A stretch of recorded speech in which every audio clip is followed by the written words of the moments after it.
On my granddaughter's birthday, amidst the crowd's laughter and conversation, my son tugged my sleeve 4 times.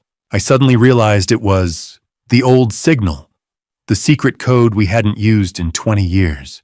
And when we met to ask about that signal, my son revealed a truth that shocked me to the point of collapse. That truth contained the crimes of a devil who had been perfectly disguised for years. I truly appreciate you taking the time to listen. Before we go any further, I'd love for you to drop a quick comment and tell me, where are you watching from right now? Certain details have been adjusted for storytelling and educational purposes. The message is what I hope stays with you. The moment my son tugged my jacket sleeve, I didn't look at his face. I looked at my watch, 3:14 p.m., marking the exact second my retirement ended, and my instincts took the wheel. I am Thane Garrison, 66 years old, and after 28 years, wearing a badge for the Oregon State Police, I thought I'd seen every mask a monster could wear. Usually retirement in Portland meant tending to the cedar deck and keeping the squirrels off the bird feeder. But the pressure on my bicep was a code I hadn't forgotten. It was the frantic rhythmic pulse of a man who was drowning while standing on dry land. My son Corbin Garrison is 32 and works as a draftsman, carrying a weight of past mistakes that makes him far too eager to believe in second chances. He stood beside me near the gift table, the air thick with the smell of grilled chicken and the high-pitched chaos of Ria's second birthday party. He gave my sleeve a sharp, insistent tug, his eyes darting toward the center of the yard. I looked over and saw that the party wasn't just a celebration. It was a carefully staged networking event. Standing by the grill was Briar, my daughter-in-law of 3 years, a 34-year-old, who specialized in a specific kind of boutique investment that always seemed to favor the house. She was holding court with our most affluent neighbors, the Millers and the Kensingtons, her posture perfect, and her smile as bright as the expensive Chardonnay glinting in her glass. I took a slow sip of my own drink, the oaky finish doing nothing to settle the sudden vibration in my gut. You spend 30 years hunting wolves and you start to smell the iron in their blood before they even open their mouths. I watched Briar gesture toward a glossy prospectus on the patio table, her voice carrying just enough to reach me over the sound of children laughing. Corbin's fingers tugged my sleeve for the second time, a desperate silent plea for intervention that he couldn't vocalize. I saw the way Briar leaned in toward Mr. Miller, her expression one of practiced intimacy. She was talking about a limited intake window, a phrase that usually precedes a financial shearing. I moved closer, my analytical mind cataloging the scene with the cold precision of a crime scene investigator. Briar noticed my approach and didn't flinch. Instead, she tilted her head and invited me into the circle with a wave of her hand. Then she said it. The word that made my skin crawl. She looked Mr. Miller in the eye and described the Cascade Fund as a vehicle for frictionless capital. My internal database flared to life. Frictionless capital was a specific, predatory term used by a fraud ring I had investigated 5 years ago in the Medford district, a group that left a trail of emptied 401s and broken retirees in their wake. Corbin tugged my sleeve a third time, his face pale against the afternoon sun. I realized then that my son wasn't just nervous. He was terrified. The warmth of the May afternoon suddenly felt like the heat from an interrogation lamp. I adjusted my posture, the old authoritative weight returning to my shoulders as I locked eyes with the woman my son had married. She smiled at me, a perfect diamond-hard expression, and I realized I wasn't just a father-in-law at a party. I was a target being measured for the kill.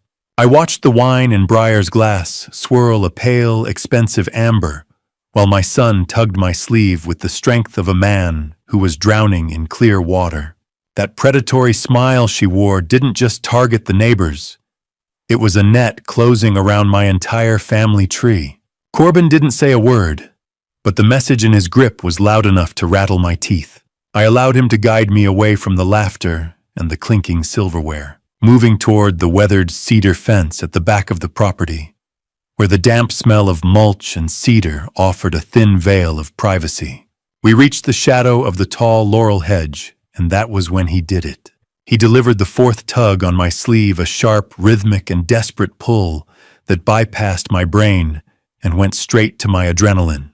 "Don't look back, Dad," he muttered, his voice strained as if he were holding back a physical weight. "Just walk with me." I stopped and turned to him, my voice dropping into that low-level frequency I used when a perimeter had been breached. "I felt it, Corbin," I said. "I'm here. Tell me." He swallowed hard, his pupils dilated so wide they nearly swallowed the blue of his irises. "Dad!" She already moved a check. He whispered the words, tumbling out in a rush. A pre-allocation check from our joint account. She didn't even wait for my final signature. She just took it. The air in my lungs turned to cold lead. My mind, usually a fortress of calm analysis, suddenly felt the static of the party fade into a singular, piercing frequency. How many fathers spend 20 years building a bridge of trust, only to watch a stranger set it on fire with a smile and a glass of Chardonnay? The betrayal wasn't just financial. It was a total violation of the sanctuary I had tried to build for him. My memory involuntarily jerked back to a Christmas dinner in 1999. Corbin was 7, trapped in a corner by my brother Uncle Vernon, a man who could discuss the intricacies of municipal sewage systems until the sun went down.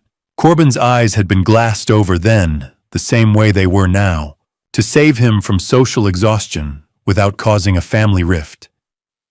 I had invented the code 3 tugs on the sleeve, meant the exit door was open and I was coming to get him. We hadn't used it since his freshman year of college yet.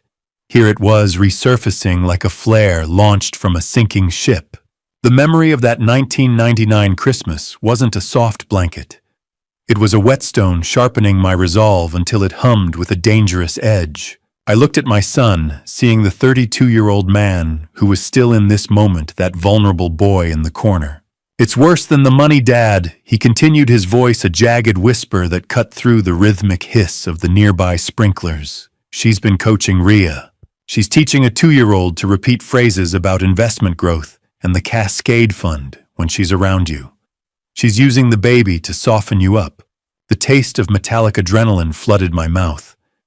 I looked back toward the house, seeing Briar's silhouette through the sliding glass door. "She isn't waiting for me to say yes anymore." Dad, Corbin said, his hand finally dropping from my arm. "She's already started the transfer. There is a specific kind of silence that follows a crime, a heavy hollow ringing in the ears that only those who have carried a badge truly recognize." As the last of the guests trickled out and the backyard gate clicked shut, that silence settled over my home like a shroud. Corbin had left with Briar, his face a mask of artificial composure that didn't fool me for a second. His revelation about the unauthorized transfer was a jagged hook in my gut, pulling tighter with every breath. I stood in the kitchen, the smell of leftover birthday cake mingling with the sterile scent of dish soap as the dishwasher began its rhythmic hum. My wife Ilara, a retired principal who could read a student's lie from across a crowded gym, was already watching Briar with a stillness that mirrored my own. She didn't ask what Corbin said near the fence. She already knew. "Thane," she said, her voice low as she stacked the remaining plates. "You saw it too, didn't you? That look in her eyes when the neighbors mentioned their trust funds. It wasn't interest. It was an inventory." I nodded, the weight of my linen shirt feeling like lead. He used the signal Ilara 4 times. He's terrified. He told me she's already initiated a transfer from their joint account without his consent. Ilara stopped a plate still in her hand. She told me something else while we were clearing the snack table. She found a hidden voice recorder app active on Briar's phone earlier today. Briar had left it face down near where we were sitting. She wasn't just joining the family. She was documenting us. Marriage is a partnership of trust. But when that trust is weaponized, It becomes a slow-acting poison that kills the heart before the victim even feels the sting. We moved through the cleanup in a shared protective trance. By midnight, the house was finally dark, but sleep was a ghost I couldn't catch. The sound of the rain against the glass started as a light tapping, growing into a steady, mournful rhythm that matched the ticking of the clock. At 11:47 p.m., my phone vibrated on the nightstand, the sudden buzz making my skin prickle. It was a text from Corbin. "I can't wait until the weekend. I'm coming over at 7. Please don't tell Briar." I stared at the message, my thumb hovering over the glass. "Whatever she started, Corbin, we're ending it tomorrow," I replied. I retreated to my study, the air here smelling of old paper and the cold metal desk I'd used for 3 decades of casework. The blue light of my phone screen felt like a cold blade in the dark as I logged into my home security interface. I needed to see if the perimeter of my digital life was as breached as Corbin's. My fingers moved with a muscle memory I hadn't used in years, scrolling through the remote access logs. My blood turned to ice. There were dozens of entries over the last 3 weeks, remote logins to my office computer. Using Corbin's credentials occurring at hours I knew my son was asleep. Briar hadn't just been raiding his savings. She had been using his access to mine my own files, my history, and my private financial records. I stared at the security log, my pulse hammering in my throat. As I realized Briar wasn't just after Corbin's savings, she was already deep inside my own financial life. The predator wasn't at the gates. She was already in the vault. I was on my 3rd cup of black coffee when the headlights of Corbin's truck swept across the kitchen wall, not the steady approach of a man coming home, but the jerky, frantic path of someone running for his life. The discovery from the night before that Briar had been hollowing out my digital privacy while I slept had left me with a bitter, metallic taste in my mouth that no amount of caffeine could wash away. I opened the back door before he even reached the porch. The gray Portland dawn was breaking through a relentless cold rain that turned the yard into a blur of charcoal and slate. Corbin stumbled inside, his denim jacket soaked through and clinging to his frame like a second heavy skin. He looked like he hadn't slept in a week. Dark bruised hollows hung under his eyes, and his hands were vibrating with a fine, uncontrollable tremor. I guided him to the kitchen chair, the smell of stale coffee and wet fabric filling the small room. "You look like hell, son," I said, my voice low and level. "I haven't slept, Dad," he replied, his voice cracking as he slumped forward. "Every time I close my eyes, I see my bank account hitting 0. It's like a countdown I can't stop." He didn't just suggest the investment, Dad. "She's already drafted the formal resignation letter for my current brokerage account. She told me she has the mobile transfer queued up on her phone. All she needs is my fingerprint to authorize the final push." The sheer clinical efficiency of the move made my skin prickle. You want to know the difference between a bad investment and a crime? A bad investment makes you feel stupid. A crime makes you feel like you're special. That's how they get the hooks in. Corbin reached into his jacket and pulled out a stack of documents, spreading them across the table. They were glossy, high-end prospectuses for something called the Cascade Private Capital Fund. The paper was thick, embossed with gold foil that caught the dim kitchen light screaming of exclusivity and high-altitude returns. "She says it's a friends and family allocation," Corbin whispered, staring at the pages as if they might bite him. "She says I'm lucky to even get a seat at the table, that the intake window closes at the end of the month. In my experience, Corbin, the person telling you how lucky you are is usually the one holding the deck," I said, pulling the papers toward me. I felt the weight of his 401k, all $420,000 of his future, hanging in the balance of these 17 pages. The paper felt too expensive. It felt like a funeral program for a rich man's future. My eyes scanned the fine print with a professional hunger I hadn't felt since I handed in my badge. I was looking for the cracks, the small inconsistencies that predators always leave behind. I flipped to the leadership page, my breath hitching in my throat. They're listed as the Director of Acquisitions was a name that hit me like a physical blow. Marcus Holt. I stared at the name, a ghost from a cold case I couldn't solve 10 years ago. A man who had vanished after orchestrating a regional Ponzi scheme that ruined 50 families. I looked at the name and realized Breyer wasn't just a con artist. She was working for a kingpin. I spread the 17 pages across my mahogany desk like a deck of cards, waiting for the one that would reveal Breyer's hand. The clinical chill of my study, smelling of old paper, and the deep, sweet scent of polished wood usually offered me a sanctuary for thought. Today, it felt like a tactical operations center. Behind the closed door, I could hear the rhythmic, nervous pacing of Corbin in the kitchen, his boots heavy on the linoleum. My son was waiting for a lifeline, but as I adjusted my jeweler's loop, I suspected I was about to find a noose instead. The document was a masterpiece of misdirection. I started with the legal boilerplate, my eyes scanning for the microscopic inconsistencies in font and spacing, that scream of a home office fabrication. "Nice font, Breyer," I muttered to the empty room. Too bad the registration number belongs to a dissolved shell company. The deeper I dug, the uglier it became. Hidden within the dense thicket of legalese was a subscription agreement clause that made my pulse jump. It didn't just ask for an investment. It granted the fund total power of attorney over the investor's entire estate in the event of market volatility. It was a blank check for total financial annihilation. Do you know why scammers use fine print? Because they know the average person's eyes glaze over after the third, whereas and heretofore. They bet your boredom against your life savings. Most people see a mountain of paper and assume its weight equals legitimacy.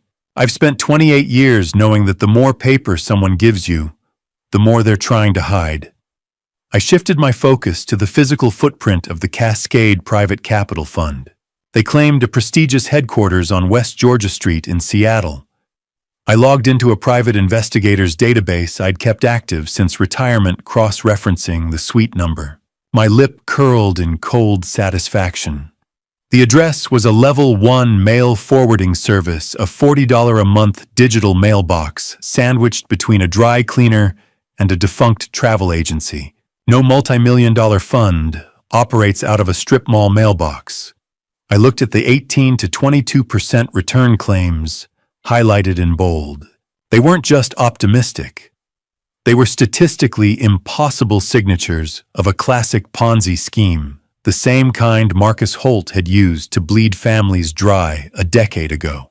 My hands were steady, but the air in the room felt heavy, like the atmosphere before a Pacific Northwest thunderstorm. I knew the hunter's trail when I saw it, and the scent here was foul. As I reached the final page, a specific detail stopped my heart. The document had been customized with a list of collateral assets. It didn't just mention Corbin's accounts.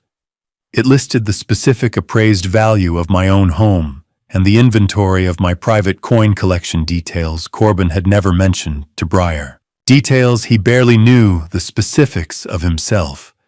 She hadn't just been raiding Corbin's heart. She'd been inventorying my life through the digital back door I'd found open last night. I turned to the signature line and saw it.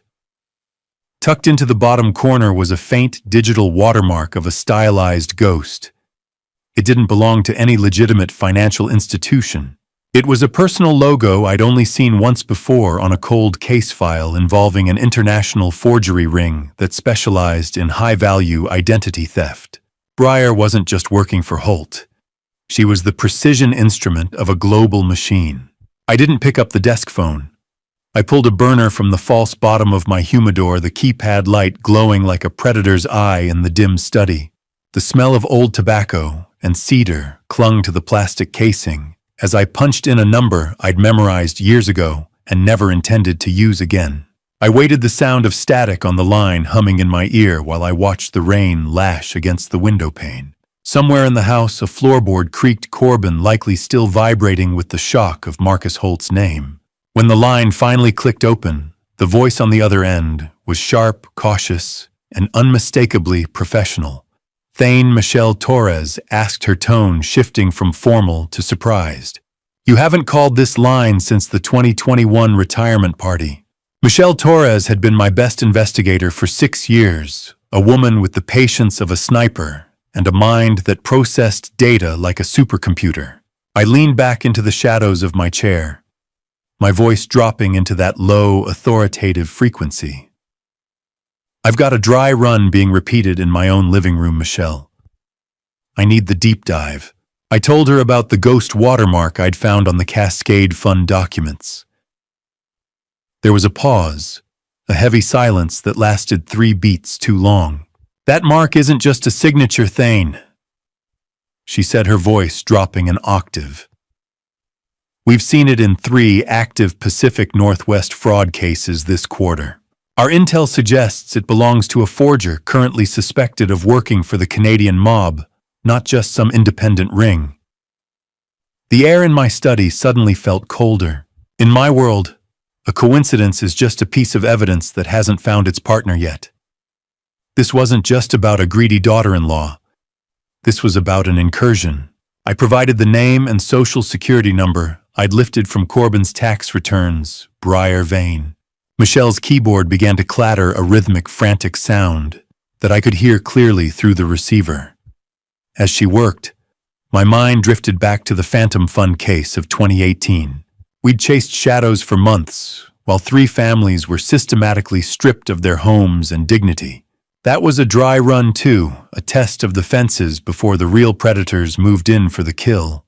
A clean record isn't a sign of innocence, Thane Michelle muttered, as the search results populated. It's a sign of a high-budget janitor. Briar Vane's digital footprint is scrubbed so white it's blinding. No social media before 2015, no credit history before she moved to Portland. Check the aliases, I told her, my jaw tightening. Look for Sudbury or Mississauga connections. I knew the pattern. Then she went silent. That particular professional silence that meant she'd found the first hole in the lie. I could hear her breathing change, the rhythmic clicking of the mouse slowing down. Thane, look at this, she whispered. Briar Vane's current Oregon driver's license was issued using a birth certificate that was reported stolen from a hospital fire in Ohio 10 years ago. She paused, and I felt the hair on my arms stand up. The woman in your house isn't Briar Vane. I just pulled the death certificate from the national database. The real Briar Vane died in a car accident in 2014. My heart hammered against my ribs, a dull, thudding warning. Stay away from her, Thane. You're living with a ghost. The ghost in my living room had a name, a 3-year marriage, and a daughter. But according to the state of Oregon, she was nothing more than a digital echo of a woman buried in a rain-soaked cemetery a decade ago. I stood by the window of my study, watching the gray Portland rain streak against the glass. The news Michelle had delivered felt like a physical weight, a cold draft that had finally found its way under the door.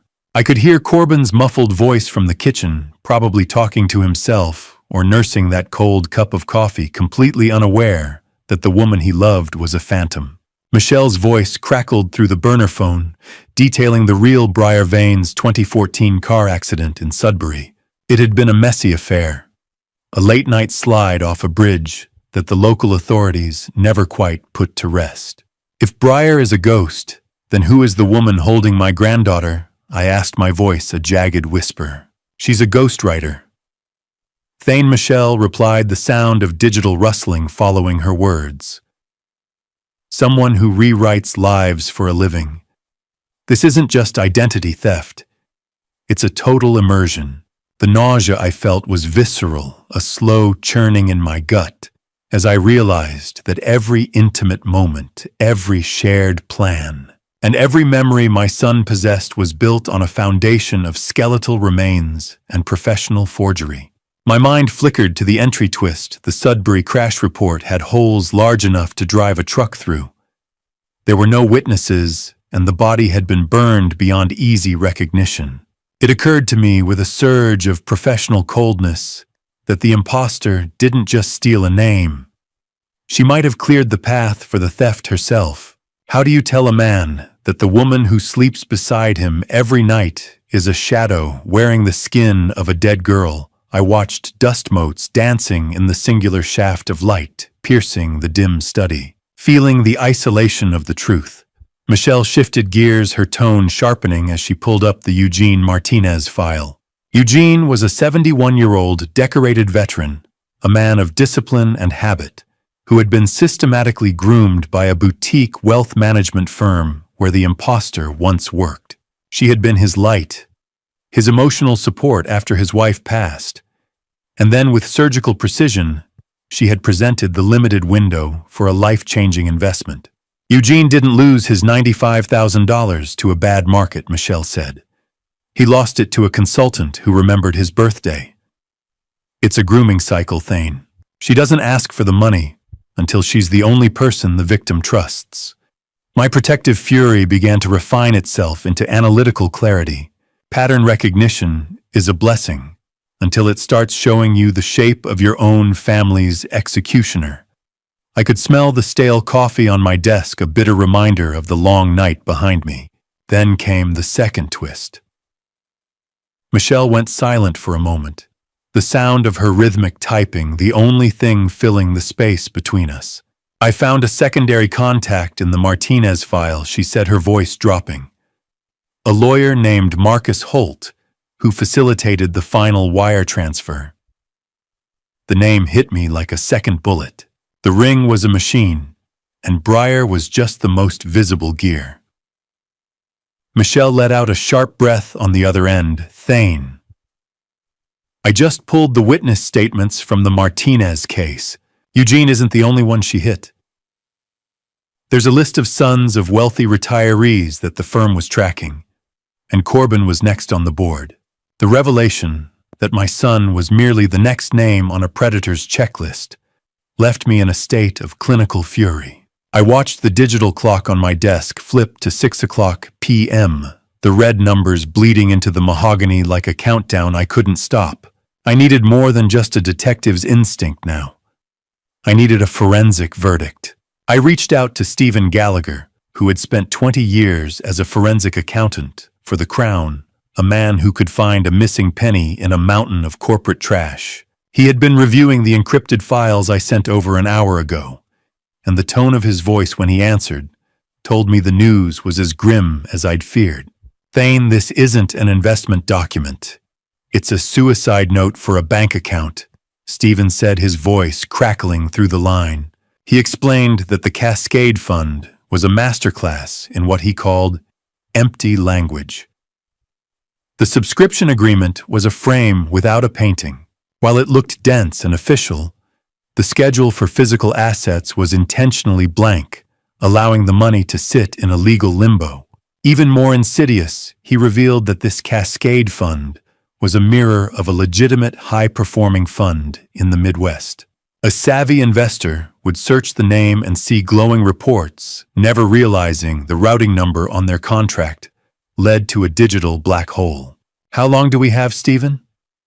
I asked, my hand tightening on the cold phone receiver. Give it to me in hours, not days. 72 hours, he replied. That's all it takes to turn a man's life's work into a string of zeros in a Cayman Islands server. He called it the laundry cycle. Once a wire transfer hits the primary intake, in this case, a BC credit union, the money has a half-life of 3 days. They split it, layer it through multiple shell companies, and then it simply evaporates. With the month-end deadline looming, I realized we weren't just in a race. We were in the final 48 hours of Breyer's grooming phase. She wasn't just moving money, she was erasing it. Believe me when I say that the most dangerous weapon in a thief's arsenal isn't a gun. It's a wire transfer confirmation. It's silent, it's instantaneous, and it's absolute. I felt the smell of old mahogany in my study turn oppressive, the weight of the silence outside my door pressing in. My analytical mind was already calculating the logistics of a freeze, but Stephen's next words stopped me cold. He had traced the email metadata from the prospectus Corbin had given me. Thane, this document wasn't sent from a corporate office, he said. It was sent from an IP address inside your own house at 3:15 a.m. yesterday. I felt a surge of ice water in my veins. Breyer had been sitting in my guest room, using my own Wi-Fi to send the instruments of my son's destruction while I slept 20 feet away. The betrayal was no longer just financial. It was territorial. The hunter was inside the camp using my own fire to sharpen her knives. The study door creaked open, the sound echoing like a gunshot in the stillness. I looked up to see Corbin standing there, his face as white as a sheet, the sight of his dilated pupils telling me the grooming had reached its breaking point. "Dad," he whispered, his voice trembling so hard it barely carried across the room. "Breyer just asked for my login. She says the window is closing tonight. She says if I don't move it now, we lose everything." The sound of my chair scraping against the hardwood floor was the only warning I gave before I stood up to catch my son. Corbin looked like he was about to fold into himself, his knees buckling under the weight of the demand Breyer had just leveled at him. I didn't wait for him to process the fear. I grabbed my jacket and forced him toward the front door. We were in my car and moving toward his apartment within minutes, my hands gripping the wheel with the reckless precision of a patrolman heading toward a 1033 officer in need of assistance. The gray Portland morning blurred past us, but my mind was already inside his four walls, scanning for the trap. When we entered his living room, the smell of stale air and unwashed laundry hit me like a physical blow. My eyes immediately began to sweep the perimeter, looking for the telltale glint of a camera lens or the subtle disruption of a recording device. Breyer had been busy. The space had been subtly rearranged into a theater of productive anxiety. Stacks of glossy, fake financial magazines were fanned out on the coffee table, and an opportunity board stood in the corner covered in charts and upward-sloping lines. I forced Corbin to sit on the sofa, making him put his phone face down, as it vibrated incessantly with incoming texts. "Put the phone down, Corbin." I commanded, my voice dropping into the flat, authoritative tone of a lead investigator. "You are not an architect right now. You are a witness." He looked at me, his hands shaking so hard he had to tuck them under his thighs. "She says if I don't do it now, we lose everything," he whispered. "The house, the school fund for Rhea, everything." I knelt in front of him, forcing him to meet my eyes. It wasn't just the money, and I knew it. There was a deeper hook. I watched him crumble as he finally admitted the truth. Breyer hadn't just found the records of his hit-and-run DUI from his lost years. She had actively harvested them. Shame is a predatory animal. It waits until you're tired, then it bites into the softest part of your history and doesn't let go. She told him that if he didn't sign over the funds, she would anonymously leak the dashcam footage to his firm and the Child Services Board. It would be the end of his career and his custody of Rhea. I felt a cold, jagged fury rising in my throat as I realized she had even paid Marcus Holt to track down the original arresting officer and bribe him for the unedited footage. "She didn't find those records, Corbin," I said, my voice like iron. "She manufactured a cage for you. She fed your shame to keep you on a short leash." The woman he loved hadn't just built a life with him. She had built a prison with glass walls. Corbin looked at the wall clock, the rhythmic ticking sounding like a hammer on a nail. "He'll be here at noon, Dad," he said, his voice a hollow reed. Breyer scheduled a notary to come by and finalize the liquidation papers. She told me he's a close family friend who handles all her sensitive legal work. She called him Marcus. My blood turned to ice as I realized the kingpin wasn't just pulling strings from the shadows anymore. He was coming to the front door.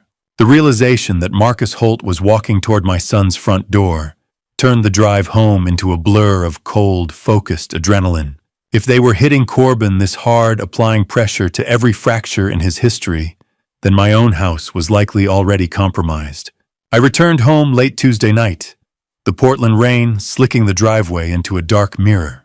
I had left Corbin under Alara's watchful eye, at a secure location, a friend's cabin where the perimeter was clear and the phone lines were dead. Stepping into my own study, the air felt heavy, as if the room itself was holding its breath, while I reached for the hidden keypad behind the first edition Hemingway. The smell of gun oil and old books usually brought me a sense of order, but tonight it felt like the scent of a tomb.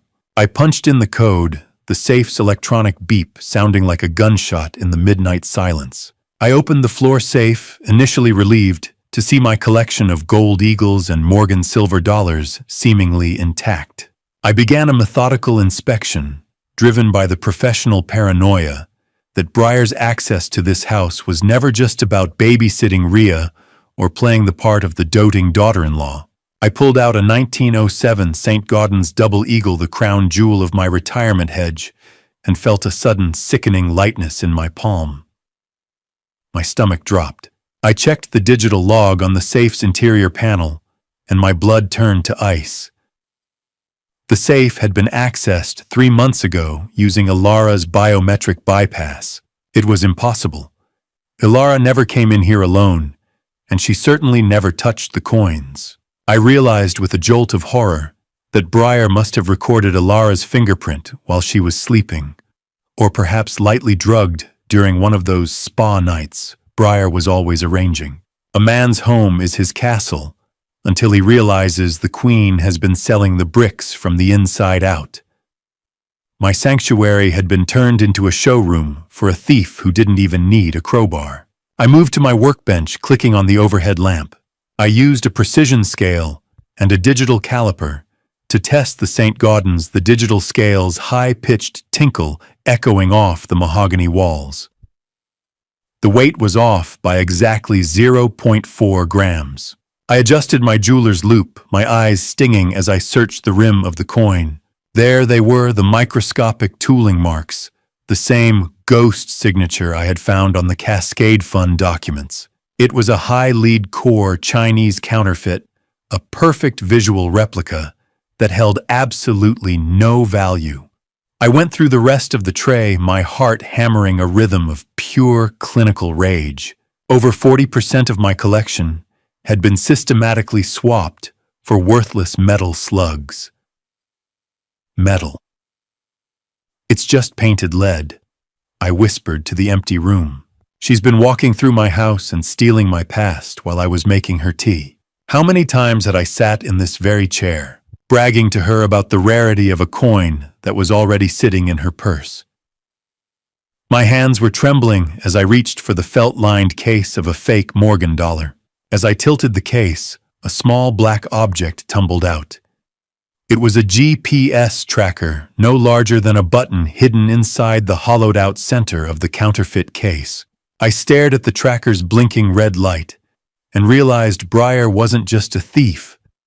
She was a jailer, and I had just walked right back into the center of her web. The phone in my pocket buzzed the vibration, feeling like an electric shock against my leg, but I didn't answer it. My eyes were fixed on the tracker's blinking red light, a silent confirmation that the woman my son loved had turned our lives into a controlled experiment. I spent the rest of the night in a state of icy clinical rage, calculating every move she had made while I was playing the part of the doting grandfather.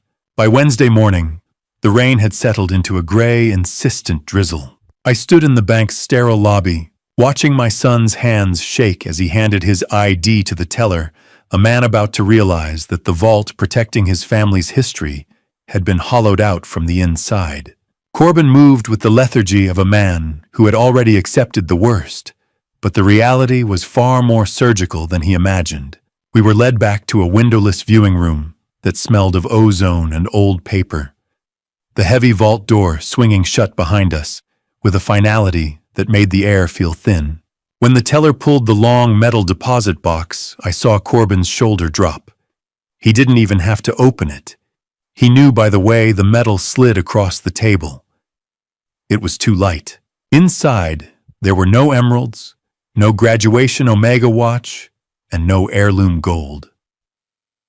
There was only a single folded receipt for a jewelry cleaning service that didn't exist. "It's gone," Corbin whispered, his voice echoing in the small, sterile room. Dad, she told me she put it in here for safekeeping after the move. I felt the cold metal of the table under my palms. Check the access logs, Corbin. I said, my voice sounding like gravel. Every time a shadow moves, it leaves a signature. We were moved to the bank manager's office where the rhythmic typing of the keyboard felt like a countdown. The manager revealed that Breyer had accessed the box 8 months ago, signing as Breyer Vane Garrison. But that wasn't the end of it. The manager looked at us with a pained expression, revealing that she had used the jewelry as collateral for a high-interest bridge loan in Corbin's name, a loan that was now 3 months overdue. Have you ever looked into the eyes of someone you loved and realized they were just a mirror reflecting the person they wanted you to be while they picked your pockets? Corbin sat there, a hollowed-out version of the man I had raised. He began a mental inventory of their apartment, the realization hitting him like a physical blow. The golf clubs he thought he'd left at the club, the vinyl collection he thought was in storage, even his backup laptop, they weren't lost. They were liquidated. He recalled Breyer's comforting voice, the way she'd sigh and tell him he was getting forgetful because he was too stressed at work. That's the hallmark of a professional son, I said, my heart breaking for him. They don't just steal your things, they steal your confidence so you won't look for them. The ink on the final document the manager handed us was blue, simple, and final. It was a pawn slip Corbin found tucked in the corner of the empty box for his grandmother's wedding ring. It was dated the very morning of their first wedding anniversary. Corbin dropped the slip, his face twisting into a mask of pure, unfiltered rage. She didn't just take the money, Dad, he said, his voice cracking. She took my mother's memory and sold it for $40 a month. The drive from the bank to the state police HQ was the longest 10 miles of my life, the silence in the car vibrating with Corbin's raw, wounded fury. I didn't use the visitor's entrance. I swiped my retired officer's badge at the side gate, the heavy magnetic lock clicking open like the jaws of a trap finally being set. The smell of institutional floor wax hit me as we moved through the corridors, a scent that usually meant order, but today smelled like a crime scene stretching back years.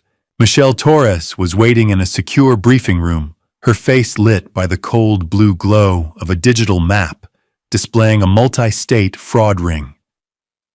She didn't waste time with pleasantries. They don't want the 401k, Corbin, she said, her voice dropping as she pulled up a series of decrypted emails. That's just the appetizer. They're after the main course. The map showed 12 families targeted across 5 states, all following the same predatory cycle. Then she dropped the first hammer. Breyer had already applied for a life insurance policy on Corbin, including a double indemnity clause for accidental death. My son's face went pasty.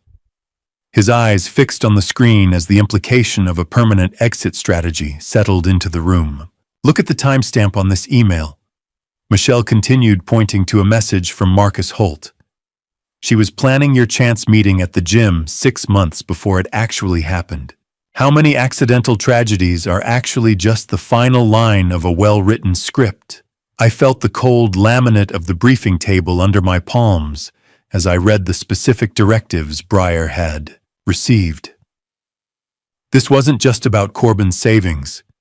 It was a long-game infiltration. The goal was my probate information, my private security codes, and the total liquidation of the Garrison estate, all 2.8 million of it. Every family holiday, every Sunday, roast, every single time I let her hold my granddaughter while I made tea was nothing more than a reconnaissance mission. She wasn't just marrying into this family. She was being deployed into it to map my safe and my digital footprint. The gym membership, the random coffee spill, the wedding vows, all of it was a ledger entry. I felt a deep structural betrayal that went beyond money. It was the violation of my sanctuary, the weaponization of my son's need for love against the very person he should have been able to trust most. Pattern recognition is a cop's greatest tool, but seeing it applied to my own family felt like a slow-motion execution. Michelle tapped a final key, bringing up a grainy surveillance photo from a park. It showed Breyer meeting with a man whose face made my pulse hammer against my ribs. It was the same officer who had arrested Corbin for his DUI years ago.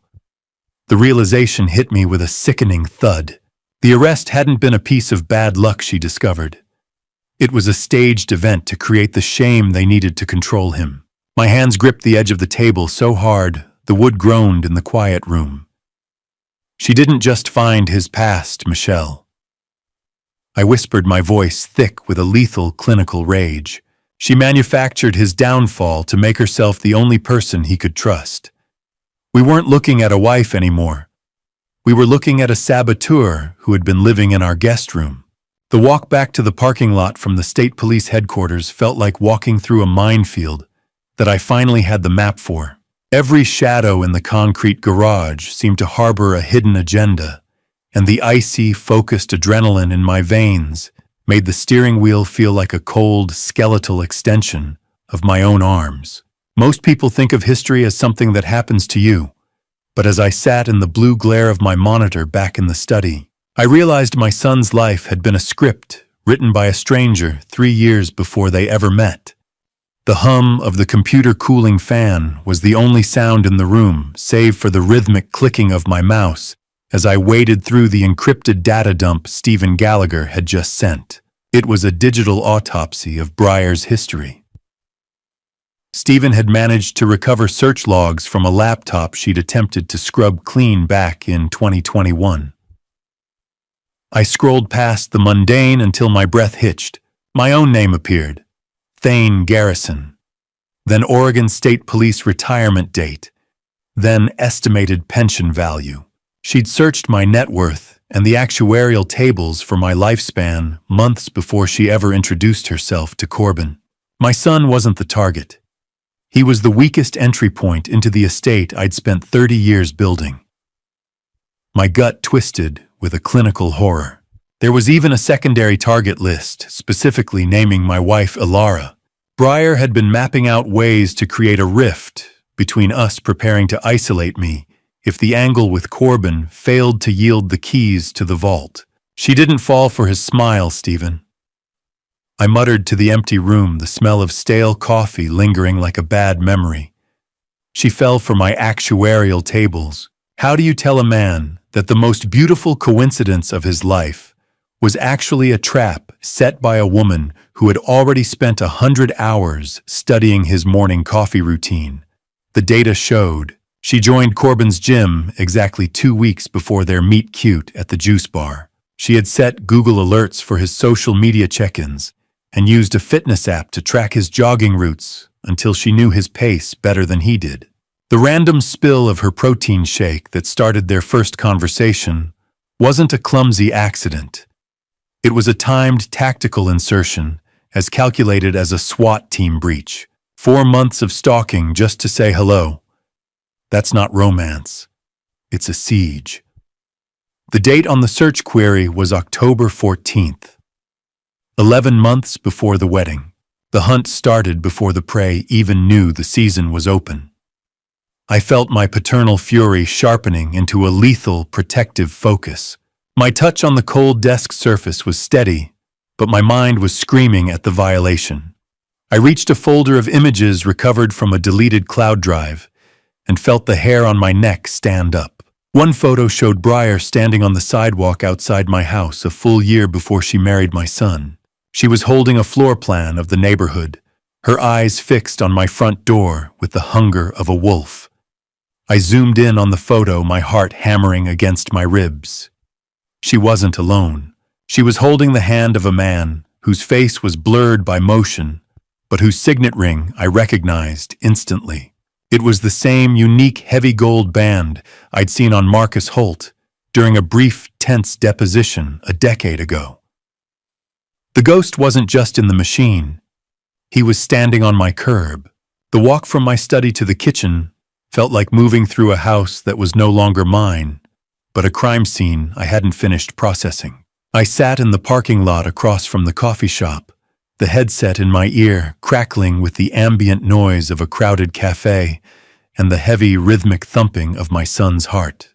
Through the window of Stumptown Coffee, I watched Corbin approach the corner table where Briar sat, her posture as poised and predatory as a hawk.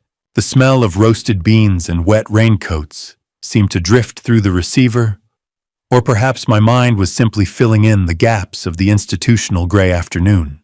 Corbin took a seat, his phone recording every vibration from his front shirt pocket. I listened as he began his performance, his voice pitched in that specific submissive tone of an apologetic husband. "I'm sorry for the hesitation, Briar," he said, and I could hear his shallow, controlled breathing. "I just wanted to make sure we were doing what's best for Rhea." Briar didn't miss a beat. Her manicured nails tapped the table with a sharp, rhythmic click that sounded like a ticking clock. "It's okay, honey," she replied, her voice smooth as silk. "High net worth moves like this are always a bit scary the first time." Sensing the imminent payday, she dropped her guard, detailing the Cascade private capital structure with a terrifying, predatory grace. She leaned in closer, whispering that the notary who would sign the final documents was a close family friend named Marcus. The name sent a jolt of ice through my chest. It confirmed the ring's local presence and the absolute lack of independent oversight. Hearing her voice through the receiver was like listening to a siren, beautiful, melodic, and designed to lead a man straight onto the rocks. She was good. She was the kind of professional who could sell a drowning man a lead vest and make him thank her for the wait. Briar then provided the exact wire transfer details for a credit union in British Columbia, her voice steady as she explained they avoided big banks for processing speed. She confirmed the 18 to 22% annual returns on audio, explicitly telling Corbin that the intake window would slam shut in less than 24 hours. I noted every admission, every fraudulent solicitation, and every unregistered security claim, as if I were back on active duty building a case for a prosecutor I hadn't met yet. "The money will be working for us within 72 hours of the transfer hitting this account," she promised. 72 hours, Corbin repeated, and I could hear the grit in his voice. "And then it grows 3 times faster than a standard 401k. How many times had she sat across from a victim and watched the hope in their eyes while she planned their bankruptcy? As Corbin stood too, Leave Briar's voice took on a playful, chilling edge. She mentioned she'd already packed a bag for a surprise celebration trip to Vancouver. The satisfaction of the trap being set was instantly replaced by a cold, hard urgency. She wasn't just planning a vacation. She was ready to flee the moment the wire cleared. Corbin walked out into the rain, his face deathly still as he passed my car without a glance. He reached the sidewalk and whispered into the hidden mic, the sound of an espresso machine hissing in the background of the recording, finally cutting out. "She's ready, Dad. She's already got the passports in her purse." The drive back to my house was a hollow exercise in forced composure. Beside me, the recording in Corbin's pocket felt like a live wire humming with the predatory details of Briar's exit plan. I didn't say much. I couldn't. My mind was already racing past the wire transfer toward a darker possibility that had been flickering in the periphery of my professional intuition for weeks. There is a specific kind of cold that starts in a detective's gut when he realizes the family tree he's been watering is actually made of plastic and lies. When we walked through the front door, the smell of lavender baby lotion greeted us, a scent that should have been comforting, but now felt like a floral shroud over a crime scene. Rhea, my 2-year-old granddaughter, was a bundle of curls and innocent laughter, who had no idea she was the primary leverage in a multi-million-dollar war. She was playing on the rug with a set of wooden blocks, the sharp, clattering sound echoing against the hardwood floors. I sat in my armchair and watched her with a clinical eye I usually reserved for witness statements. I recalled the emergency birth at a small hospital 3 hours away, a frantic night, where Briar had aggressively refused to provide the Garrison family's genetic history for the medical records, citing some vague privacy concern. Now I noted the discrepancies. Rhea lacked the Garrison height that had defined our men for 4 generations. Her eye color and earlobe structure traits I knew were dominant in our line were completely absent. "She's getting so tall, Briar." I remarked, my voice steady despite the hammering in my chest. "She doesn't have that classic Garrison height, though." Briar barely looked up from her phone, her manicured fingers flying across the screen. "Genetics are a roll of the dice, Thane. You know that." She stood up and reached into her diaper bag, and as she pulled out a rattle, I saw the edge of several documents. My heart stopped. They were Canadian travel consent forms already filled out and forged with Corbin's signature. How far would a predator go to ensure their leverage? Would they steal a child's bloodline just to keep the ransom high? I've seen men killed for a few $100s. For $2.8 million. A whole identity is just a line item on a spreadsheet. When Briar's phone rang and she stepped into the kitchen to take the call, I moved. My hands, which shouldn't have been shaking after 30 years on the force, reached for Ria's discarded pacifier on the coffee table. The pacifier was still warm, a piece of plastic holding the truth of my son's entire existence. I used a sterile cloth from my study to bag it, the movement practiced and swift. I looked at Ria, who was staring at me with wide, slightly glassy eyes. I realized then why she had been so lethargic lately. The faint herbal scent of a sedative clung to her breath. Briar wasn't just planning to leave. She was ensuring the cargo remained quiet. I retreated to my study and locked the door. I logged into a secure lab portal I'd used during my private consulting years and initiated a 72-hour rush paternity comparison against the sample Corbin had provided during his last physical. I clicked confirm on the lab request, my heart hammering against my ribs as I looked at the countdown timer, 72 hours, until I found out if my granddaughter was even a Garrison at all. The 72 hours felt like a lifetime, each second ticking by with the weight of a gavel striking the surface of my soul. I sat in my study, the smell of old paper and stale anxiety hanging in the air like a fog I couldn't navigate. My eyes were fixed on the monitor, my hands cold as I watched the refresh icon spin on my laptop screen. A small, silver circle that held the power to delete 2 years of my son's life with a single percentage point. When the encrypted file finally bloomed into clarity, the world seemed to stop spinning. The lab results were stark, clinical, and absolute, a 0% probability of paternity. Corbin was not Ria's father. I felt a sickening weight settle in my chest, the kind of heavy, airless pressure I'd only felt at the most grisly crime scenes. 0.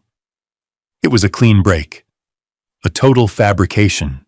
She didn't just steal his money. She stole his bloodline. As I dug deeper into the technical breakdown of the alleles, a darker suspicion began to take shape. I cross-referenced the markers with the data Michelle had provided on the ring's known associates. My pulse hammered as I found a partial match between Ria and the forger's lineage. It was a factory setting. The ring wasn't just stealing lives, they were literally breeding the leverage they needed to hollow out men like my son. A paternity test doesn't measure love. It just measures the distance between two people's cells. But in a court of law, that distance is an ocean. I heard the ticking clock on the mantel sounding like a countdown to an execution. I called Corbin into the study.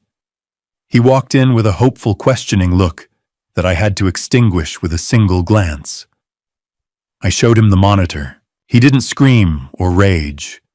He simply collapsed into the cold leather chair, his ragged breathing the only sound in the room. The silence was heavy with the sound of a man's heart breaking into jagged pieces. "She's not mine, Dad." He whispered, his eyes red and unfocused. All this time I was just a placeholder. I watched him struggle with the existential gravity of the lie, the realization that every midnight feeding and every first step had been part of a long-game performance. If a man builds a house on a foundation of sand, but fills it with a lifetime of warmth, is the home any less real when the tide comes in? Corbin answered that question himself. He looked up, his face hardening into a fierce, defiant mask I hadn't seen since he was a boy, defending a friend on the playground. It doesn't change a thing, he said, his voice regaining its steel. I'm the one who held her when she had the fever. I'm her father. Period. He then revealed a detail that made my professional blood run cold. Breyer had claimed a medical emergency shortly after the birth that prevented any further children. It was a move to ensure Rhea remained the sole undisputed heir to my estate. The premeditation was a suffocating shroud. Corbin stood up, wiping his eyes with a shaking hand, his resolve as sharp as a razor. If she thinks she can use a lab report to take my daughter to Canada, she's forgotten whose son I am. The drive to the federal building was the longest silence we'd ever shared, the DNA report sitting between us on the console like an unexploded bomb. I watched my son out of the corner of my eye, seeing the way he gripped the door handle until his knuckles were ivory white. He didn't look shattered anymore. He looked forged. The steel doors of the federal building closed behind us with a pneumatic hiss that sounded exactly like a prison gate, only this time I was the one making sure the right person ended up on the inside. We were led deep into the interior, through corridors that smelled of institutional coffee and nerves, until we reached a secure war room. Michelle Torres was already there, standing beside Agent Vance. Agent Vance was a tall, lean man with the tired eyes of someone who had seen too many life savings vanish into thin air, and he looked at my son like a piece of evidence he couldn't afford to break. The room was dominated by digital maps on the wall, glowing with the heat signatures of a multi-state investigation. We've been chasing this cell for 18 months, Vance said, his voice as dry as parchment. Your son just handed us the keys to their kingdom. He played the audio recording from Stumptown Coffee, the sound of audio feedback making me wince, but the words were clear enough to hang a dozen men. Breyer's voice detailing the wire fraud was the smoking gun they needed.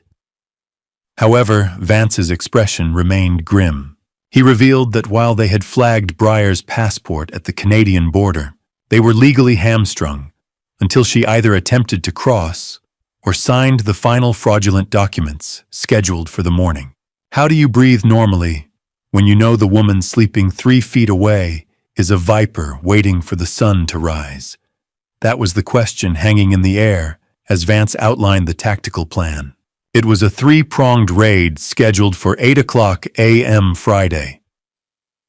Corbin's apartment, Marcus Holt's legal office in Seattle, and the residence of their primary forger.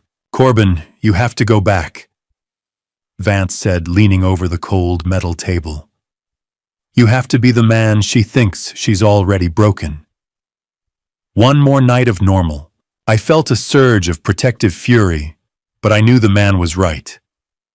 In a tactical operation, the silence is never empty. It's filled with the variables you haven't accounted for yet. If she smells the FBI, she won't go to the bank. She'll go for the border, and she'll take the girl with her. The pressure of the 72-hour window was crushing now, a physical weight on my shoulders. Then Michelle tapped a key, and a new flight manifest appeared on the screen. She unmasked a private charter flight booked for 11 a.m. Friday from a small private airfield. It was paid for in cash by a Diana Voss. That's her, I whispered. She's not waiting for the bank transfer to clear. She's leaving as soon as the signature is on the paper. The arrest window wasn't just tight. It was a needle's eye. Vance looked Corbin dead in the eye, his voice dropping to a low, lethal register. If she takes that child and reaches that airfield before we breach, she's gone. You cannot fail tonight. The walk back to the parking garage felt like stepping into the cold air before a dive. I had spent my career learning that the most dangerous moment isn't when you're in the dark. It's when you finally think you've seen everything, and you let your guard down for one heartbeat. By the time I arrived home at 6 o'clock, a deceptive sense of control had settled over me. I retreated to my study, the blue light of the monitor illuminating the final investigative logs I was syncing with the FBI's cloud server. My hands were steady, my mind already cataloging the victory. Ilara and I shared a tense dinner, the clinking of silverware against china, the only rhythm to our hushed conversation about the psychological parent doctrine we would need to secure Ria's future. "Tomorrow morning, Alara," I said, leaning back with a sigh that felt far too much like relief. "By 8:05, this is over. Vance is ready. The trap is set." Alara looked at me, her eyes clouded with a wisdom I should have heeded. "Don't underestimate her, Thane. A cornered animal doesn't just run, it bites." I brushed it off, confident in the digital trail I had helped blaze. I didn't notice the static on my burner phone until it was too late. As I reviewed the logs, I saw an entry twist I hadn't prepared for, a series of doctored text messages, originating from my own encrypted line messages that painted a picture of a man unhinged, threatening violence against my daughter-in-law. She hadn't just been watching, she had cloned my burner.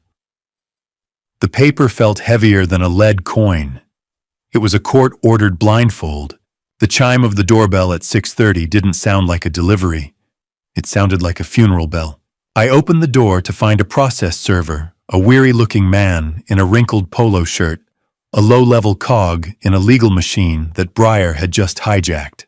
He didn't look me in the eye as he thrust a stack of cold, crisp legal papers into my hand.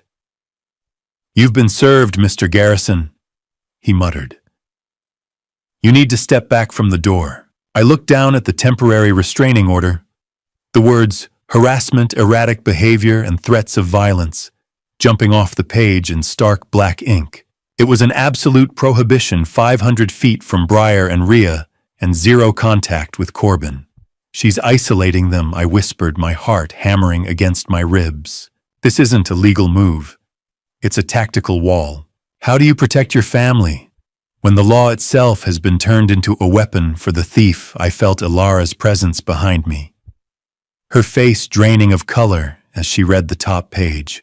The car engine of the process server idled in the rain-dampened driveway, the smell of exhaust and wet pavement filling my lungs. I flipped to the witness statement at the back, expecting a fabrication from a stranger. Instead, I found a betrayal that reached into the marrow of my bones. The statement confirming my unstable history was signed by a familiar name. I looked at the signature on the witness statement and felt my stomach drop. It wasn't just a former cop. It was my own brother Vernon, who had been groomed and used to bury me. The conspiracy hadn't just reached the precinct. It had reached my dinner table years ago, and now the gate was locked from the outside. The darkness of Friday morning at 6 a.m. felt like a shroud, and my phone was a dead weight I wasn't allowed to touch.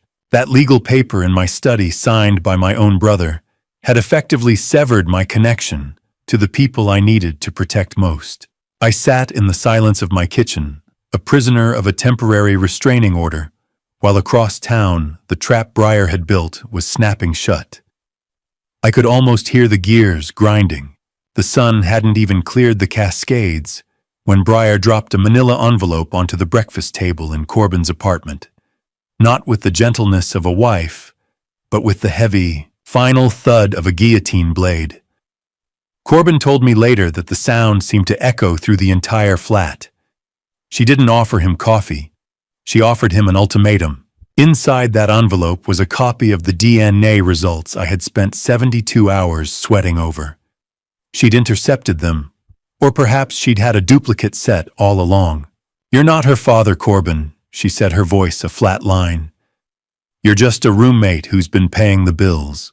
She laid out the final wire transfer authorization for the $420,000, her triumphant smile glinting in the dim light of the kitchen. If he didn't sign it by noon, she was filing for emergency sole custody, using the DNA to prove he had no rights before vanishing to Canada. She'd already filed a petition, using the doctored evidence she'd used against me, painting the whole Garrison family as a nest of dangerous lunatics. How do you look into the eyes of the woman who shared your bed and see only the cold, calculating hunger of a wolf? My son sat there, feeling the walls of his life closing in. But he remembered my training. He fought back the urge to scream, to reach across the table and demand his life back. Instead, he forced his breathing to slow. He played the part of the broken, defeated man she expected him to be. Fine, he told her, his voice trembling with a well-earned desperation. You win. Just don't take her. I'll sign it. But I have to do it at the bank branch at 9 to make sure the flags don't trigger an automatic freeze. The coffee in his mug was cold. The air in the room was colder. Briar leaned back, watching him with the satisfaction of a predator that had finally worn its prey down. Good boy, she purred. I knew you'd see reason when the stakes were high enough. Corbin's stalling bought the FBI 2 critical hours, a thin margin of safety, in a game that was rapidly running out of time. While she was distracted by her victory, he managed to trigger the SOS signal we'd set up on the smart thermostat, a simple temperature spike that would alert the task force. But as he stood up to clear the table, he saw it. A small, flesh-colored bud in her ear glinting as the morning light caught the plastic. She wasn't just acting on her own. She was being coached in real time. Marcus Holt was in her ear, directing the kill from a nearby vantage point. Briar tapped her earpiece and smiled, a look of pure triumph that made Corbin's skin crawl. Marcus says the notary is 10 minutes away, she said. We don't need the bank, Corbin. We're doing this here. I watched the grain of the video feed from the smart doorbell vibrate as heavy, silent boots moved into the stairwell. The federal hammer was finally in the air. And Briar had no idea the ceiling was about to collapse. I was legally barred from being within 500 feet of that apartment. But Michelle had opened a digital window for me, a secure link that let me monitor the silent swarm of tactical teams saturating the complex. On my monitor, heat signatures moved like ghosts through the rain-drenched shadows of the hallway. Inside the apartment, Corbin was a statue of forced calm, distractedly bouncing Rhea on his knee, while a cartoon jingle played with mocking cheerfulness in the background. Briar paced the length of the living room like a hungry cat, her manicured fingers twitching every time she glanced at the window. He's just pulling in now, Corbin, she said, her voice tight with a predatory greed she could no longer hide. Get the pen ready.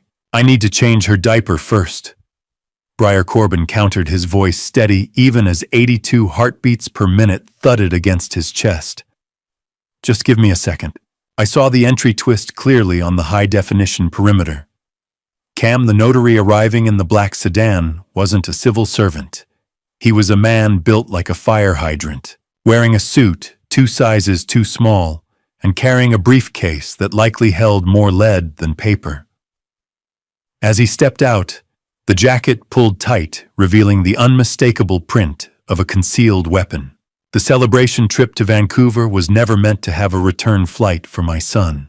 Before I show you what was actually inside that briefcase, are you still with me? Comment 1 word for what you're feeling right now, so I can see how you're reading this. Please note, what follows contains recreated details for narrative purposes meant to convey the core message of vigilance. If this crosses your comfort line, you can leave now. The notary reached the threshold of the building. In my ear, Michelle's voice was a sharp, professional whisper. Target is at the threshold. All units hold for the primary signature.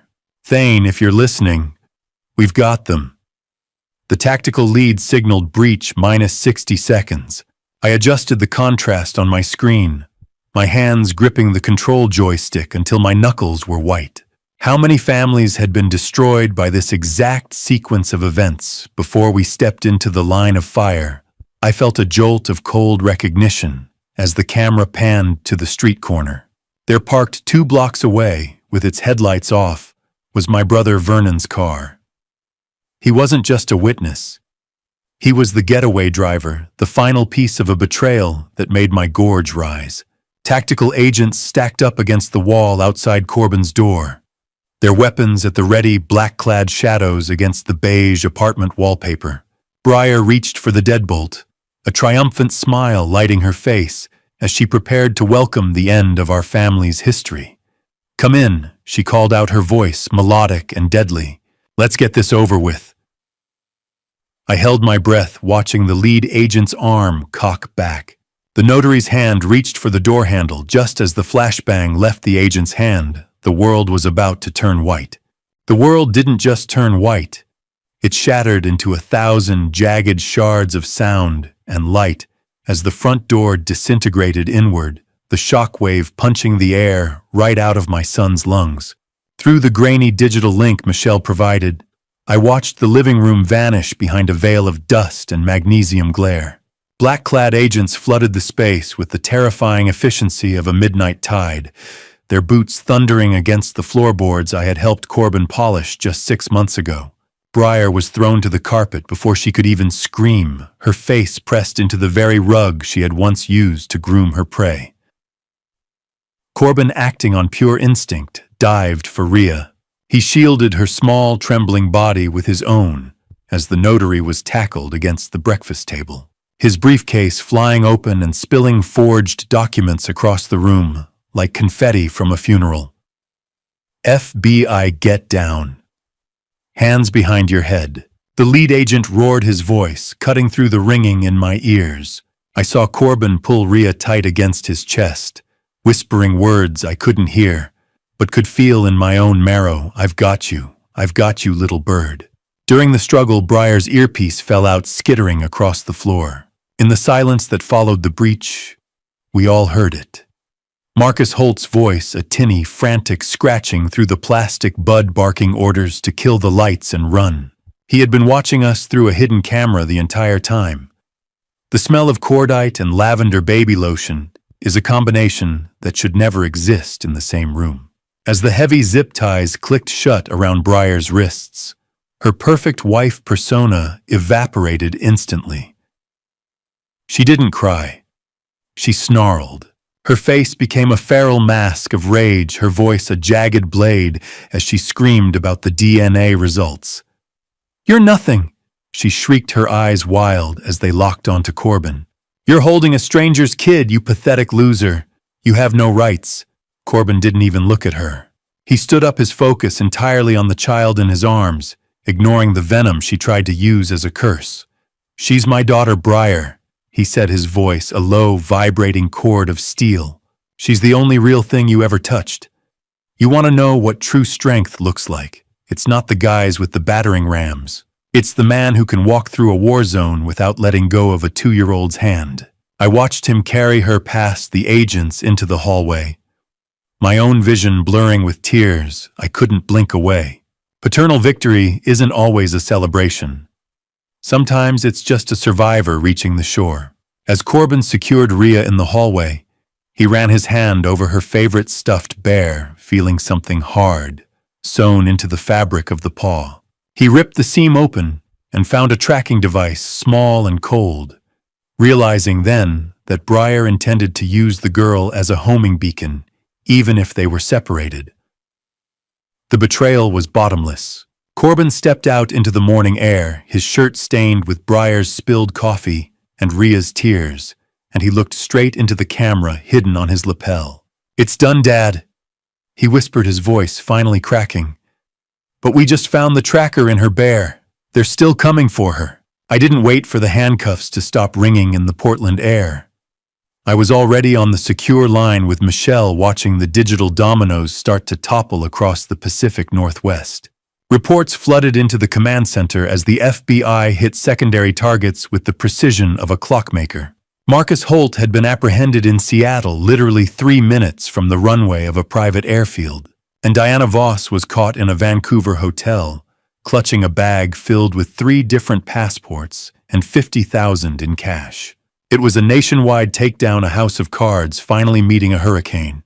Michelle confirmed they had recovered a central ledger, a literal blueprint for misery detailing 12 other families being systematically hollowed out. "They were planning to bleed you dry by Christmas, Thane," she said, her voice heavy with the scale of it. Combined losses would have exceeded $8 million. I realized then that Briar's marriage to Corbin was just one ugly gear in a massive predatory machine. It wasn't love. It was industrial-scale harvesting. But the victory felt hollow as I watched Corbin stare at a cold glass of water in a law office 3 hours later. "You can catch the thief, but that doesn't mean you get the peace of mind back. Sometimes the trial is harder than the crime. We were sitting in the office of Sarah Brennan. Sarah Brennan was a woman who wore her reputation like a suit of armor, her eyes sharp enough to cut through any lie a witness could conjure. The smell of expensive leather and law books should have felt stable, but the air was electric with a new kind of dread. The FBI revealed an entry twist that made my skin crawl. Breyer had already pre-signed Ria's adoption papers over to Marcus Holt in a different jurisdiction, creating a legal paradox intended to strip Corbin of any standing the moment she crossed the border. The law cares about blood. Sarah said, her voice a low, melodic warning. But a good judge cares about the person who changes the diapers. We have to pivot to the psychological parent doctrine immediately. If we don't, the state or Holt's remaining associates could move Ria to a foster facility by nightfall. The law is a blunt instrument. We had to sharpen it into a scalpel before the other side used it as a hammer. Corbin's face was a mask of determined anxiety. They're going to use that 0% DNA test to claim I'm a stranger, he whispered, the sound of a printer humming in the background, sounding like a death march. As Sarah flipped through the thick case file, her hand stopped on a specific page. The betrayal found a new depth. She discovered that Breyer's emergency custody petition, the one meant to bury us, had been notarized by my own brother Vernon 2 weeks prior. He hadn't just been a getaway driver. He had been the legal architect for our family's destruction. Sarah looked up from the file, her face draining of all professional neutrality. "Thane, there's one more thing," she said, her eyes fixed on a social security number at the bottom of a medical release. Breyer filed these papers under a different identity, one that belongs to a woman in Ohio who is still very much alive and has been looking for her kidnapped daughter for 18 months. The room went silent, the distant city sirens the only sound left in a world that had just reinvented its own horror. The silence of the Multnomah County Courthouse on Monday morning was deafening, a heavy pressure that seemed to hum in the very marble of the walls. I adjusted the knot of Corbin's tie as we stood before the towering bronze doors of the courthouse, his hands steady for the first time in a week, while a sea of reporters waited like vultures for the fall of the Garrison name. The taste of bitter courthouse coffee lingered on my tongue, a reminder of the long hours spent with Sarah Brennan prepping for this moment. We weren't just here to fight a fraud. We were here to save a child from being swallowed by a legal void. I gripped the cold wooden railing as we navigated the gauntlet of the lobby, the sight of the bronze statue of Lady Justice feeling more like a threat than a promise. We were led into the private chambers of Judge Halloway. Judge Halloway was a woman with silver hair and eyes like polished granite, someone who had seen 1,000 broken homes and had no patience for anything but the absolute truth. Sarah didn't waste a second. She laid out the autopsy of Breyer's identity, revealing the stolen Social Security number that belonged to a living woman in Florida. "This isn't just about custody, Your Honor," Sarah said, her voice echoing in the small room. "It's about a ghost trying to claim a living child." However, the air in the room shifted when the opposing counsel presented their own motion. From her jail cell, Breyer had attempted to appoint Marcus Holt as Ria's legal guardian, claiming he was the biological father to circumvent Corbin's standing. It was a tactical strike intended to sever the Garrison line entirely.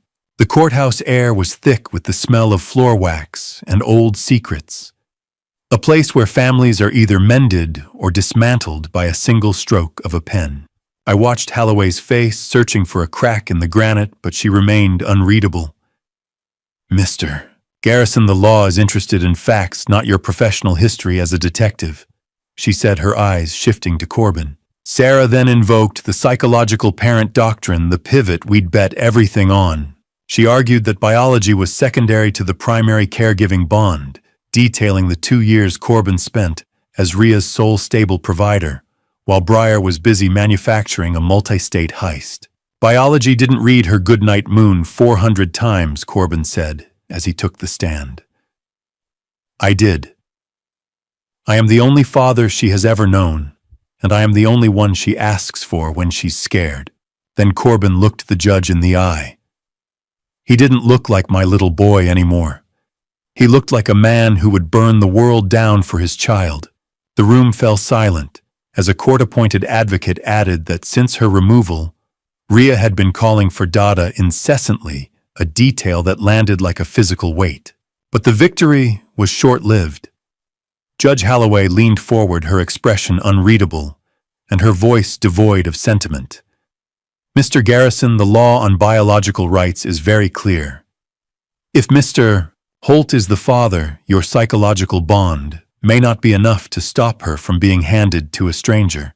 I felt the floor drop out from under me, as I realized the kingpin was still holding the high ground from behind bars. The sound of Sarah Brennan's briefcase clicking open was the last thing I heard, before we retreated from the courthouse to find the ammunition we needed to survive it. DNA is just a sequence of proteins, but a fatherhood is built from 3,000 sleepless nights, and I was going to make sure the court felt every single one of them. We couldn't let Marcus Holt's biological claim stand as the final word. Back at the Garrison home, I transformed the dining room into a tactical command center.